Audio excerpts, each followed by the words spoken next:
ஆண்டுக்கு ஆண்டு திருவள்ளுவர் திருநாளுக்கு பெருகி வரும் தமிழர் கூட்டம் திருவள்ளுவரின் பெருமையும் செல்வாக்கும் ஓங்குவதை காட்டுகிறது.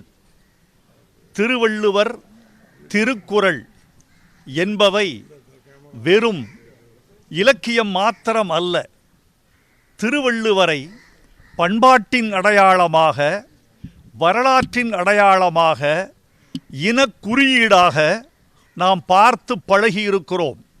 திருவள்ளுவர் தமிழர்களின் ஞான அடையாளம்.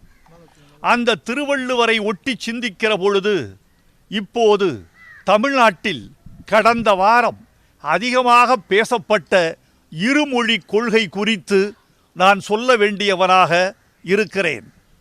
2 முன்னாள் துணைவேந்தர்கள் முன்னிலையில் என் கருத்தை நான் முன்வைக்க விழைகிறேன். திருக்குறள் என்பது நாங்கள் ஓதுகிற தமிழ் வேதம். திருவள்ளுவரை படிக்கிற போது நாங்கள் தமிழையே படிக்கிறோம் என்று நாங்கள் பொருள் கொள்கிறோம். இருமொழி கொள்கைதான் தமிழர்களுக்கு உகந்த கொள்கை என்பதில் நாம் உறுதியாக நிற்கிறோம். மும்மொழி கொள்கை என்பது, திணிப்பு என்பது தமிழர்களின் தீர்க்கமான எண்ணம். இந்தி மொழி மீது எங்களுக்கென்ன வெறுப்பா? இல்லை. இந்தி மொழி கூடாது என்று நாங்கள் கொடிபிடிக்கிறோம் என்றால் இந்தி மொழியின் திணிப்பு கூடாது என்று நாங்கள் உறுதிபட சொல்கிறோம். இந்தி மொழியின் திணிப்பைத்தான் தமிழர்கள் காலங்காலமாக கடைபிடித்து வருகிறார்கள். நண்பர்களே, ஒரு செய்தி சொல்ல வேண்டும். ஆங்கிலமும் தமிழும் தமிழர்களுக்கு தாய்மொழியாகவும் உலக மொழியாகவும் திகழ்கிற போது இந்தி என்பது, இந்த 3ஆம் மொழி என்பது திணிப்பாகி விடுகிறது. இப்போது அது திணிக்கப்படாத வரைக்கும் கற்க வேண்டியவர்கள் கற்றுக்கொள்வார்கள்.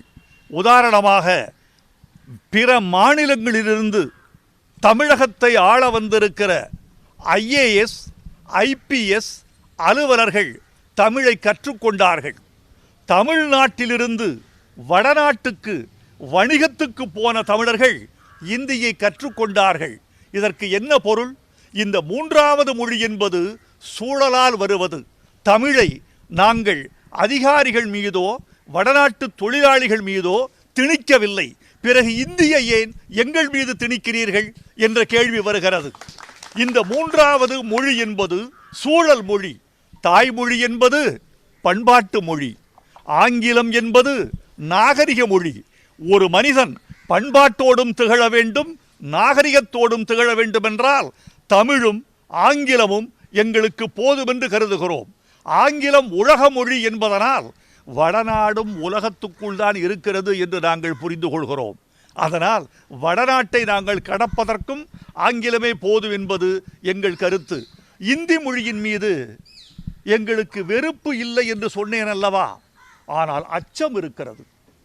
அந்த அச்சம் ஏன் என்று உங்களுக்கு சொல்ல வேண்டிய இடத்தில் இந்த திருவள்ளுவர் திருநாளில் கல்வியாளர்கள் கூட்டத்தில் நாங்கள் இருக்கிறோம்.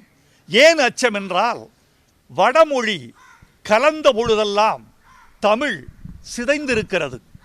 இந்தியா முழுக்க பேசப்பட்டது தமிழ் என்று அம்பேத்கர் சொல்லியிருக்கிறார். அந்த மொழி எப்படி குறுகியது என்பதுதான் வரலாறு. இப்போது தமிழில் கலந்த வடமொழி வேறொரு மொழியாக பிரிகிற போது நாங்கள் நிலத்தை இழந்தோம். ஒரு மொழி நிலத்தை பிரித்து விடுகிறது. எப்படி வீட்டுக்குள் புகுந்த கரையான் மரத்தை அரிப்பது போல தமிழுக்குள் புகுந்த வடமொழி நிலத்தை அரித்து விட்டது. அப்படி நாங்கள் நிறைய இழந்திருக்கிறோம்.